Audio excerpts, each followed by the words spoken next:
Misalkan di Soekarno-Hatta kemacetan itu diatur searah, dua arah dan sebagainya. Itu tidak akan menyelesaikan masalah gitu.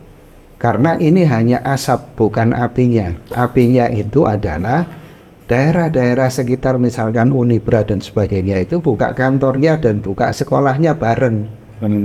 Ya, andaikan ya, misalkan ada loh di Malang itu sekolah yang buka jam 6, muridnya masuk jam 6 itu ada. Nah, itu akan mengurangi dengan pengaturan itu aja. Buka jam 6, setengah 7, yang lain jam 7, setengah 8, jam 8. Sehingga kepulangannya juga akan berbeda-beda. Nah, ini akan cukup banyak mereduksi, jadi mengurangi dari sisi kemacetan.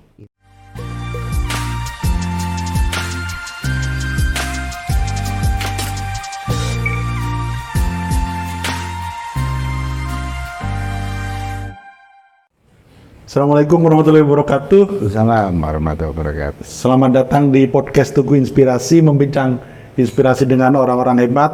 Ya, kali ini kita kedatangan tamu lagi, Mas Sam Hase, Sam Heri Cahyono. Beliau adalah calon wali kota Malang. Tidak tahu ini nanti dari jalur independen atau jalur partai. Beberapa waktu lalu kita juga sudah berbincang dengan beliau secara umum, tapi kita sekarang akan berbincang dengan beliau untuk tema yang lebih spesifik dan yang lebih khusus. Nah, kali ini kita ingin membedah program-program beliau di dua hal, yaitu di bidang kemacetan dan banjir. Nah, ini yang mungkin menjadi permasalahan utama di Kota Malang, salah satunya kemacetan dan banjir. Nah, oke Mas, sehat Mas? Oh, alhamdulillah sehat Mas. Ya. Oke, nanti kita akan berbicara kemacetan dulu, lalu banjir. Nah, Mas, ini kemacetan di Kota Malang ini kan sangat luar biasa kompleks, apalagi ketika jam kerja, jam pulang sekolah dan lain sebagainya. Nah, pada 2023 ini Kota Malang pernah menjadi kota termacet nomor 4 di Indonesia berdasarkan data dari perusahaan analis data lalu lintas asal Amerika, Henry, bahwa nomor 4 termacet Kota Malang setelah Surabaya, Jakarta, dan Denpasar. Nah, itu secara umum program Mas atau visi misi Mas soal kemacetan gimana Mas? Ya. Jadi gini, sebelumnya saya tarik dulu ya. Jadi visinya kita nanti hubungannya dengan itu ya. Terwujudnya kota Malang yang nyaman. Jadi nyaman itu ukurannya macet terkurangi, banjir, parkir, tenaga kerja yang nganggur terkurangi dengan baik. Nah itu. Nah kemudian seorang wali kota itu posisinya itu ibarat nahkoda kapal. Ya, dia satu menjamin, memastikan bahwa kapalnya gak bocor Mas. Yang kedua mesinnya sehat. Yang ketiga anak buah kapal itu kerjanya baik, ya penuh komitmen, dedikasi dan sebagainya. Nah, setelah kapalnya sehat dan sebagainya tadi, kemudian kapalnya ini dilabuhkan ke tujuan. Nah, Malang sampai hari ini tidak pernah berlabuh. Ya, dia sibuk dandani kapalnya bocor, ya, mesinnya nggak sehat. Salah satu indikator kapal bocor itu karena ada kemacetan, ada banjir dan sebagainya yang sudah puluhan tahun, bahkan itu terjadi, tapi tidak tertangani dengan baik. Ya, nah kemacetan kalau memang sesuai datanya Mas Taurik nomor 4, sebetulnya kalau terjadi, kalau saya sih mudah dalam arti menganalisanya, karena itu terjadi kadang di jam-jam tertentu, betul ya? Kepadatan terjadi di jam-jam tertentu, artinya logaritmanya sudah dapat, tinggal menemukan ya akar masalah ini gitu. Nah saya misalkan, saya setiap hari posisi saya nganter anak saya pakai motor ya arah Soekarno-Hatta ke Unibra, di jam-jam tertentu kalau saya lewat 5 menit saja itu sudah kena macet. Tapi kalau saya tidak lewat 5 menit dari targetnya berangkat, saya tidak kena macet. Artinya logaritma itu kita sudah dapat. Nah, misalkan di Soekarno-Hatta kemacetan itu diatur searah, dua arah dan sebagainya, itu tidak akan menyelesaikan masalah gitu. Karena ini hanya asap bukan apinya. Apinya itu adalah daerah-daerah sekitar misalkan Unibra dan sebagainya itu buka kantornya dan buka sekolahnya bareng. Ya, andaikan ya, misalkan ada loh di Malang itu sekolah yang buka jam 6. Muridnya masuk jam 6 itu ada. Nah, itu akan mengurangi dengan pengaturan itu aja. Buka jam 6, setengah 7, yang lain jam 7, setengah 8, jam 8. Sehingga kepulangannya juga akan berbeda-beda. Nah, ini akan cukup banyak mereduksi, jadi mengurangi dari sisi kemacetan itu. Ya. Nah, istilah baru ini algoritma kemacetan gitu Mas ya. Jadi Mas Hansi ini melakukan pendekatan ini ya, lebih ke substansial ya, daripada misal menambah jalur baru dan lain sebagainya. Itu gimana Mas dalam mengurai kemacetan ini? Jadi gini, kemacetan itu satu bisa jadi sebab karena perilaku mengemudi. Ya, supir angkot kan tidak terperhatikan.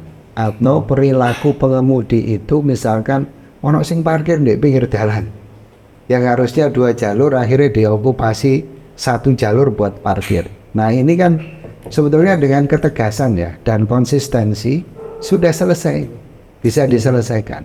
Disediakan lahan parkir, diwai ketegasan seperti itu. Yang kedua, masyarakat itu Kota Malang nggak ada angkutan publik loh Mas. Angkutan publiknya angkot dan hidup segan mati tidak mau. Ya, sehingga saya ini Mas Torik misalnya, kalau punya anak sekolah di Kota Malang, sampai tumpaknya angkot dewe sampai wani enggak? Agak khawatir. Mas sendiri khawatir ya. Tapi lek ditumpaknya angkutan online, kira-kira berani enggak? Ya, lumayan. Saya berani. Anak saya titipin angkutan online berani. Berani satu apa? Rasa aman. Ini yang belum ada di angkot kita itu. Nah, angkutan publik ya itu harus ada di Malang sehingga orang berubah dari mobil biasa atau angkutan pribadi, sepeda motor itu ke angkutan publik. Kalau selamanya mengandalkan mobil pribadi, antara rasio penjualan kendaraan per motor dengan rasio jalan yang ada itu timpang jauh. Dimanapun di kota Indonesia timpang jauh. Yang ada bahwa kita harus mengatur satu perilaku, yang kedua adalah mengadakan angkutan publik. Nah, ini yang ketiga mengatur jam kerja.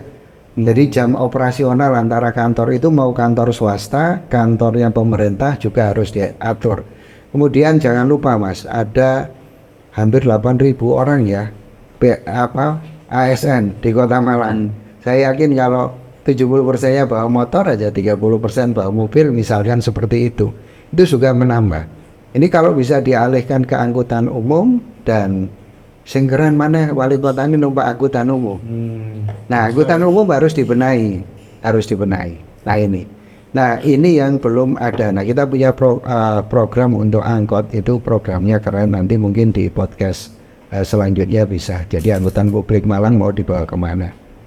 Nah, seperti itu. Nah, ngatur itu. Nah, kemudian untuk hari-hari misalkan hari-hari weekend Car Free Day bisa dilakukan, atau minimal ada terminal. Jadi terminal dari luar kota yang mobil itu tidak bisa masuk ke Malang ya, selama misalkan jumlahnya di dalamnya itu sudah maksimal. Nah, itu tidak bisa masuk Malang, tapi digantikan oleh angkutan feeder yang kecil-kecil itu. Dia diparkir di satu tempat, digantikan itu. Nah, tapi ini harus diadakan, kan nggak bisa dilakukan kebijakan secara mendadak. Nah, perbaruan di angkot dan sebagainya itu pasti. Nah, kemudian pembangunan sarana fisik, underpass itu dibutuhkan di banyak tempat, tetapi kosnya mahal Mas. Jadi satu underpass, tetapi itu bagi saya kalau mahal ada niatan memang untuk itu insya Allah ada jalan, banyak jalan. APBD kita nggak mencukupi untuk itu, tapi oleh dana kan bukan sesuatu yang sulit kalau kita ada di pemerintah kota. Seperti itu. Oke Mas, menarik. Jadi ada banyak program ya Mas ya. Jadi kayak mengatur jam kerja, angkutan umum, lalu dan underpass dan lain sebagainya. Iya. Tapi yang menurut Mas yang prioritas yang mana Mas? Tadi menarik ASN kan ada sekitar 9.000. Nah itu mungkin nanti akan diatur misal ngantor jam. Itu secara aturan apa gimana Mas? Secara aturan jadi misal. gini Mas. Jadi saya belum tahu data ya, tetapi ketika saya bisa merasa ketika kita ke satu kantor gitu ya, bahwa ternyata ASN itu bisa di-shift Mas. Bisa dilakukan shipment. Ya shipment gunanya apa? Nanti karena gini, target kita ke depan layanan itu buka sampai malam. Artinya 2 shift ya. Nah, kemudian yang kedua di hari besar dan hari libur itu buka. Sehingga pada saat masyarakat membutuhkan layanan, masyarakat kan tuannya, ya kita melayani masyarakat, itu buka. Nah kalau begitu dilakukan shifting. Nah dengan shipment ini misalkan oke, nggak usah 50-50 deh, 70-30, itu sudah mengurai kemacetan yang ada Mas. Itu, jadi gini, jadi ada kreativitas dimanapun. Jadi makanya saya tidak sepakat dengan bahwa industri kreatif itu tentang film dan sebagainya. Ini enggak. Manajemen juga butuh kreativitas. Bahwa manajemen tata kelola kota itu juga sebuah industri kreatif bagi saya. Oh menarik ya. Karena bisa diselesaikan itu. Nah, bagaimana kalau Anda mengharap APBN 2,8 triliun, separuhnya untuk belanja rutin dan separuhnya lagi sudah ada pos. Sementara ya untuk bikin underpass saja 700 sampai 800 miliar. Nah, harus dilakukan kreativasi untuk menyelesaikan itu dengan kebijakan kalau tidak bisa dengan infrastruktur. Nah, infrastruktur ini dibangun pasti dengan multi years. Tidak bisa single years dananya dari sisi dananya. Karena dia banyak, tapi kita bisa melibatkan dana dari pusat, CSR perusahaan sampai dana dari luar ya, sampai kita mengambil jalan untuk melakukan gandeng kota lain di dunia dengan melakukan sister city sangat banyak. Oke. Ya. Mas ini menarik. Mas ini kan berlatar belakang pengusaha ya. Mungkin itu apa mempengaruhi Mas mungkin secara design thinking, critical thinking. Nah itu selama ini kayaknya kalau saya lihat membenahi kemacetan itu mungkin dengan nambah jalan, dengan nambah apa sebenarnya itu gimana Mas? Jadi gini loh, pengusaha siapa itu? Seseorang yang dalam gelap tetap melihat cahaya. Seseorang yang dalam ketiadaan peluang itu tetap melihat peluang. Seseorang yang dibunuh tidak mati karena dia punya mentalitas. Nah ini dibutuhkan untuk seseorang pemimpin, terutama dibunuh tidak mati kreativitas, itu masalah leadership. Kalau pemimpin tanpa leadership ya jadinya dia menjadi orang yang on the box, bukan out of the box. Jadi kita butuh gagasan gini loh, Malang itu tempatnya anak-anak kreatif. Ya ini arek-arek kreatif gitu, menyelesaikan ini. Lek mentok tembok golek dalan. Nah ini yang kita inginkan di Malang itu dipimpin oleh orang yang seperti itu. Lek ganti duit ya golek duit. Gak ono dalan golek dalan, gak ono konco golek konco, gak ono gandengan golek gandengan. Nah sangat banyak kita bisa melakukan program untuk mengatasi itu. Tapi sayangnya sampai hari ini kita itu berputar lah duitnya gak ono. Bicara soal pasti infrastruktur yang mendatangkan yang uang ya, aku baru ini proyek atau enggak gitu ya, seperti itu ya. Oke, menarik. Kita kembali ke depan lagi Mas, soal ini Kota Malang tidak pernah berlabuh. Nah itu maksudnya gimana Mas? Maksudnya nggak pernah punya pemimpin yang bermental mindset itu, bermental pengusaha itu gimana Mas? Ya, ada problem existing. Tetapi wali kota itu harus punya vision, future-nya mau kemana, the next-nya mau kemana. Nah, visi kapalnya mau kemana itu harus ada jaminan kapalnya nggak bocor, mesinnya bagus, kemudian korupsi lah dalam hal ini ya. ABK bukan hanya bocor, bukan hanya korupsi saja ya. Ini soal mindset bahwa ASN itu misalkan yang bekerja taruhlah pemimpin-pemimpin kita itu, mereka itu melayani apa kerja sih, apa golek duit, gitu ya. Lah golek duit, dia nggak akan pikiran sampai Malang itu dibawa kemana. Dan saya ya, sampai sebagai wartawan, kalau saya tanya ya, Malang wis sampai endi sih? Nggak punya ukuran. Nggak punya ukuran kan? Nggak punya ukuran. Misalkan visinya ke Jakarta, oke. Itu ono milestone nih. Milestone-nya itu kilometer sampai di mana? Oh saya wis kok Semarang. Berarti separuh nih. Ini enggak. Menjadi kota apa kita? Hampir tidak menjadi apa-apa. Nah ini karena sibuk dandani apa? Kapal bocor, mesinnya gak bagus ya. Nah, ini ABK-nya, mindset-nya perlu dirubah. Nah ini yang masalah-masalah paling dasar yang harus diselesaikan. Ini kan tapi nggak mudah Mas itu Mas. Kalau kata salah satu capres itu omon-omon, nah itu gimana Mas? Nah, ini meyakinkan masyarakat Mas Heri ini nggak omon-omonnya gimana Mas? Jadi gini slogan kita, tak mudah memang mencetak sejarah, tapi kami tidak pernah menyerah. Saya punya mentalitas pengusaha. Masih gak ono peluang, aku nemu peluang insya Allah. Masih gak ono cahaya, aku nemukan cahaya.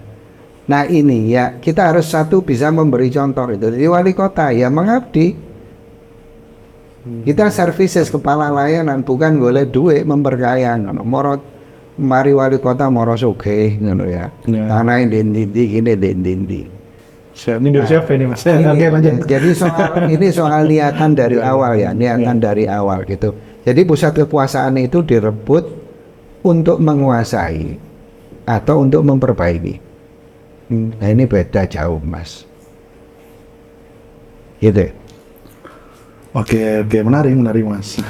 Terus ini Mas tadi kota yang nyaman. Nah ini selain kemacetan, apa lagi Mas yang ada banjir kan? Ya ada banjir, yang banjir hari ini. Nah itu ada keterlambatan penanganan Mas. Maka nih, jadi mesinnya kapal nggak berjalan dengan baik. Karena terlambat mengantisipasi, adanya itu kuratif bukan preventif. Nah sekarang ya, saya hanya mendengar bahwa sing diributkan sekarang soal drainase Kota Malang. Banyune guaan, padahal banyu itu investasi untuk anak cucu kita Mas. Kalau air hujan itu langsung dilarikan ke drainase dan itu dibuang nang sungai, eman Mas. Bebannya drainase terlalu berat dan dia tidak pernah masuk ke tanah. Nah di Malang itu saya berkali-kali mengulang. Ono Pak Bambang kan Irianto di Gelintung Go Green, beliau mendapat Kalpataru, sukses menyelesaikan banjir di wilayahnya. Ya tanpa bantuan pemerintah.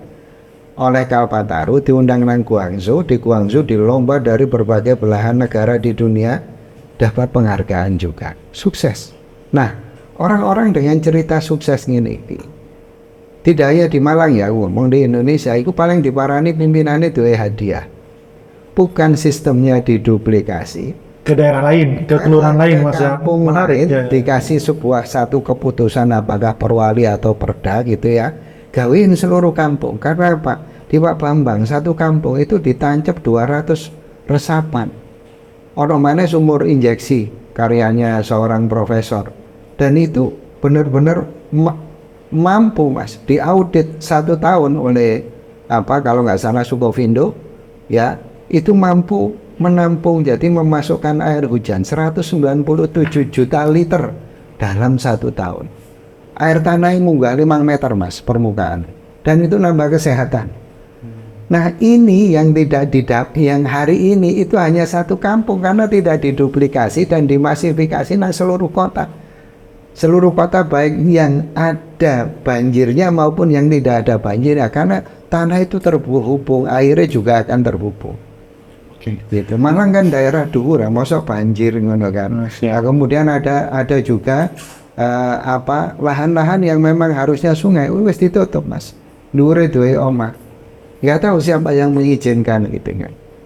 Ini harus ditata ulang gitu. Itu mungkin apa ada kaitan dengan ini Mas, ego pemimpin mungkin Mas ya. Kayak Pak Bambang misal itu kenapa nggak duplikasi dan ini yang mungkin nanti yang dapat nama Pak Bambang bukan wali kotanya itu. Nah, itu gimana Mas? Aku garuk Mas ini. Tapi kebiasaan Mas, saya ada beberapa kasus gitu ya, di Indonesia ada orang keren gitu ya, itu saya sampai ayo totoanan gitu, totoan uang itu lama duwe hadiah. Ya, sama diajak orang ketika ada kepala daerah ke sini diajak. Iya, diajak kunjungan, bukan ini diduplikasi gitu. Diduplikasi. Nah, di Malang itu nggak kekurangan orang itu. Makanya kita mendirikan Bank Ide. Nah, lewat ini ya, sapa sing duwe ide transportasi massal. Setor ke Ide, nah, setor ke Bank Ide. Nah, Bank Ide sudah kami buka 2 tahun yang lalu dan ini juga ada di website kita. Kalau memang bisa menyelesaikan ini, sistemnya dipakai di kontrak, dia dapat royalti. Oh betul. Iya, jadi ini partisipatif dari warga. Sopo sing iso nyelesaikne banjir, sopo sing iso nyelesaikne macet, sopo sing iso nyelesaikne apa pasar, sopo sing iso monggo silahkan. Mau sistem apa saja boleh kita tampung. Kita uji dulu. Visible enggak, layak enggak gitu. Oke Mas, ini mungkin kaitannya dengan teori kepemimpinan kan selama ini menjadi wali kota, menjadi pemimpin itu seolah-olah ide itu dari dia semua gitu Mas ya. Nah, itu keliru Mas ya menurut Mas. Itu Superman Mas. Nah, jadi seolah-olah pemimpin itu nggak punya celah gitu loh Mas. Yang budaya yang sekarang itu harus dari saya gitu, malu lah temuan orang lain. Nah, gitu ya. Jadi seorang pimpinan itu dituntut satu Mas, integritas. Bahasa kami jejak. Mulanya ono Malang jejak. Yang kedua kapasitas. Nah, kapasitas ini lebih kemana? Manajerial. Harusnya semua calon wali kota di Indonesia dites iki Mas. Dia punya kemampuan mengelola enggak? Manajerial enggak? Lek punya kemampuan mengelola, itu gak oleh nyalon. Dan itu dibuktikan melalui track record kan, bukan hanya tes saja kan Mas? Iya, melalui track record selama ini ada. Karena ini masalah manajemen. Manajemen itu geraknya by data, kerjanya by target gitu. Jadi ini orang-orang profesional, maka profesionalisme itu akan menjadi standar nanti, standar kerja dari wali kota dan seluruh jajarannya. Jadi Malang akan mengalami lompatan insya Allah. Nah, Bang Ide itu isinya siapa aja profesi, akademisi atau? Ya, jadi gini, Bang Ide itu kami dirikan. Jadi sebetulnya kami menangkap bahwa ribuan orang Indonesia itu punya ide menarik. Tapi ceritanya nanti kalau tempat deh. Ya, atau bahkan dia butuh partner. Misalnya bentuknya uang, dia juga kesulitan. Butuh partner bentuknya teknologi, dia juga kesulitan. Tidak ada satu jembatan antara yang punya ide dan partner yang dibutuhkan. Nah, Bang Ide menjadi bridging jembatan. Ya, beberapa orang sudah berhasil, beberapa ada di Malang Kota ada 2 orang yang sudah ini, satu masalah angkot, yang kedua listrik abadi. Sudah presentasi ke kita. Gitu. Oke Mas, menarik. Ya kita ingin mengelaborasi yang soal banjir itu Mas. Nah itu selain mengadopsi misal contohnya yang tadi Pak Bambang itu, hal program lain apa Mas yang akan menjadi gini Mas. Ini loh, ini pemerintah kota kan dibiayai sebagian dari masyarakat ya untuk services untuk melakukan layanan untuk masyarakat. Ketika pemerintah kota sudah tidak berdaya dalam tanda kutip, aku wis gak ono iki. Maka dia ngomong ke masyarakat, mbok bantuan rame-rame. Selama ini penanganan banjir itu tidak melibatkan masyarakat. Jadi banjir bukan hanya soal drainase, tapi soal memang limpahan. Saya diajari sebentar oleh salah satu profesor dari Unibra bahwa ini banyu kok larikan ke drainase muspro, nggak bagus. Ya harus ada yang ke tanah. Yang kedua, bukan juga soal drainase wis ono di TikTok kita dan sebagainya. Soal perawatannya juga anggarannya kecil Mas. Perawatan drainase itu, sehingga begitu kemarau kita tenang, begitu hujan ini. Nah, di banjir juga ada perilaku Mas. Perilaku buat sampah. Nah, gitu. Itu apa yang akan dilakukan Mas untuk menggerakkan masyarakat agar lebih peduli itu Mas? Iya, lewat sebuah peraturan Mas. Tidak bisa jadi gini. Ono sukarela, iya yang tergerak. Tetapi lewat peraturan itu paksa rela Mas. Peraturan gimana contohnya Mas kira-kira? Peraturan gimana? Misalkan diterapkan, oke kita kerja bakti, sebuah aturan itu kita bikin misalkan di daerah sini targetnya adalah 200 sumur resapan. Itu aturan, bisa perwali, bisa ini, bukan hanya himbauan. Dan masyarakat ditunggu partisipasinya karena banjir itu bukan hanya tanggung jawab pemerintah, tapi seluruh warga Kota Malang itu. Jadi kembali lagi apapun masalahnya solusinya adalah kembali ke substansi tadi itu Mas ya, dan dengan kreativitas itu ya Mas ya. Betul, saya lihat Mas ya. Dan banjir harus melibatkan masyarakat Mas. Lega enggak, dananya sangat besar Mas. Contoh drainase saja saya dengar 1,7 triliun Mas. Hanya untuk drainase. Itu belum macet tadi ya, belum tambah macet. Bayangin kalau ini mengharapkan hanya APBD kita yang 2,8 triliun ya wis iki kan separuhnya wis digawe apa belanja rutinan tuh sendiri ini wis ono alokasi pos-pos lagi. Kita akan bisa menyelesaikan itu 10 tahunan dan sebagainya, itu belum tentu selesai kalau kita hanya mengharapkan itu. Tapi lah dengan masyarakat lagi loh. Jadi ada satu produk budaya bentuknya gotong royong Mas. Nah ini nggak pernah ya, selama ini nggak pernah ada chemistry antara pemerintah dengan masyarakat. Ayo gotong royong, wali kota ini dinasih kudu modul. Sebetulnya sih masalah begini Mas ya, bagi saya kepala dinas cukup selesai Mas, wewenang dan sebagainya dorong. Mas, sampean setuju nggak Mas kalau dalam misal 10 sampai 15 terakhir ini di dua tema yang kita bahas ini, kebanjiran dan macet, nyaris dalam 10 sampai 15 tahun ini nggak ada inovasi yang tercipta gitu. Oh saya sepakat. Oh gitu ya. Jadi gini Mas, kalau nyenengan tadi ngomong datanya BPS 2022 ya, 594.000 motor, 118.000 atau 116.000 mobil. Itu baru mobil plat nem. Mas, mahasiswa itu berapa ratus ribu yang come and go, yang datang dan pergi ke Malang itu bawa motor gitu. Makanya ide kita nanti kita akan melakukan citizen dan resident. Gimana itu Mas? Jadi gini, ada hak citizen, ada hak untuk resident. Jadi citizen itu orang-orang yang memang warga Malang. Ya, resident itu orang-orang yang datang ke Malang untuk ini. Anda bawa apa aja nih. Nah ini bisa jadi bahwa ini nanti akan punya efek Mas. Karena gini loh, Kota Malang itu tidak pernah diukur, tidak pernah dihitung datanya. Sampai hari ini saya tidak pernah mendapatkan daya dukung dan daya tampungnya. Itu pengaruh ke efek sosial dan sebagainya, pengaruh Mas. Ini nggak pernah hitung. Saya lagi mencari ahli yang bisa menghitung. Dengan luasan 110 km persegi, itu sebetulnya layak huni bagi berapa ratus ribu orang sih?